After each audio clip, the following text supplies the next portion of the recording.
Exactly. We don't know what we're saying. No. We thought it would be really good to pop in because we've had such beautiful comments and encouragement ever since we were announced as finalists to the Australian Podcast Awards.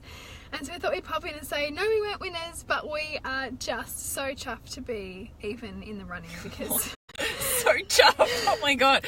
We can't actually believe that we made it in there. So we're so super grateful to the Australian Podcast Awards and to you guys for listening and creating a space in which these conversations that we thought were really important can be shared with you guys who also think this is really important as a conversation to have, because we realised we're up in the glitterati of Australian journalism and the, you know, documentary making and the ABC and Mamma Mia.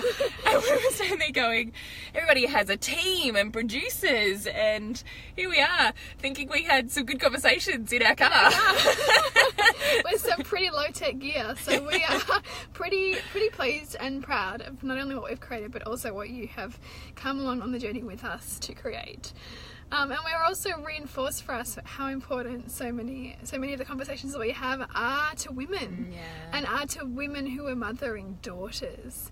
Because there was one particular comment that we found a little bit alarming, didn't we? Yeah, we did.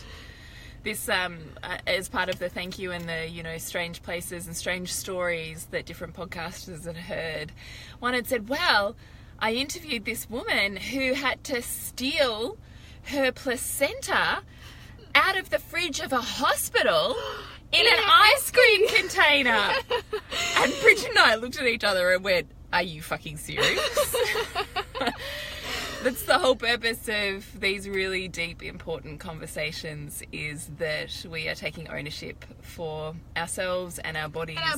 And the remarkable things that our bodies are capable of doing that are simpler, that are so much more than medical waste in this case. Yeah, exactly. And that we're forging that path and changing that future for the women that we're raising. You know, that's a really profound calling for Bridget and I too, is to make these conversations, you know, really part of our culture, so that they are naturally and instinctively part of the lingo that our daughters have. And that's really important. And I commented to Julie on our walk back to the car too that, you know, because one of the other podcasts that was up for a nominee was a podcast to support women on the fertility journey, and it was sponsored by a fertility clinic.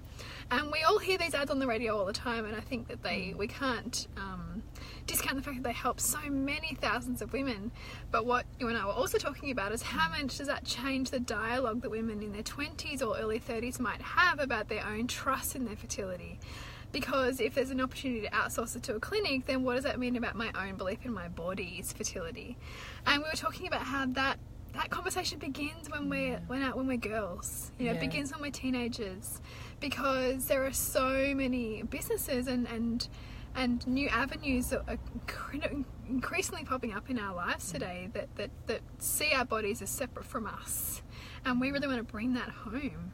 Yeah, definitely. So we just wanted to pop in and say thank you so much for your support and for creating the love that keeps this podcast and us going. And we're just, you know, we're so heartfelt and filled, and even though we didn't win, we were like, oh my God, now we're here with these incredible people in the podcast world. We were just so immensely grateful. So really grateful. Thank you so much for this incredible niche and great tribe.